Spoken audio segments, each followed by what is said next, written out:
vamos a hablar sobre el tema Uber, que es una plataforma tecnológica que pone en contacto a socios conductores con pasajeros mediante una aplicación móvil.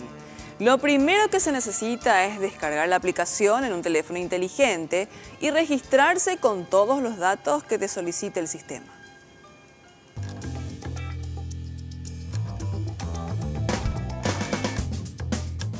Una vez registrado, el usuario solicita un viaje desde la aplicación en cualquier ciudad donde Uber esté activo y el pedido se enviará a los socios conductores más cercanos.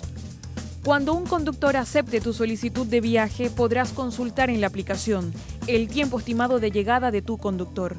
También te llegará una notificación cuando el conductor esté a punto de llegar.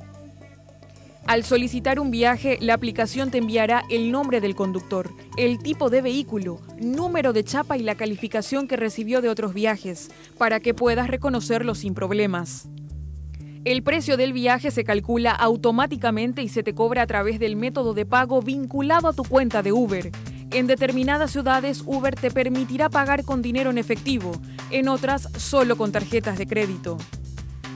Inmediatamente después, la aplicación te pedirá que valores la experiencia de tu viaje. Igualmente, a los conductores también se les pide que valoren el viaje. A través de la aplicación, uno también puede enviar la llegada estimada para que tus contactos sepan que estás viajando seguro.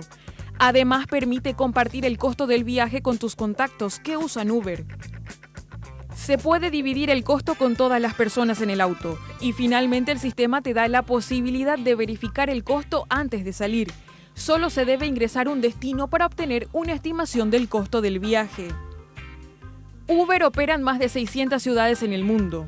La aplicación se ha visto obligada a abandonar varios países, entre ellos Dinamarca y Hungría, y se ha enfrentado a batallas regulatorias en varias ciudades de Estados Unidos y países del mundo. En diciembre pasado, el Tribunal de Justicia Europeo ha sentenciado que Uber es un servicio de transporte y tiene que adaptarse a las legislaciones de los países miembros, como si fuera, en este caso, un servicio de taxi más. Es decir, deberá obtener las licencias para operar y los conductores deberán cumplir con todos los requisitos que se pide a cualquier trabajador.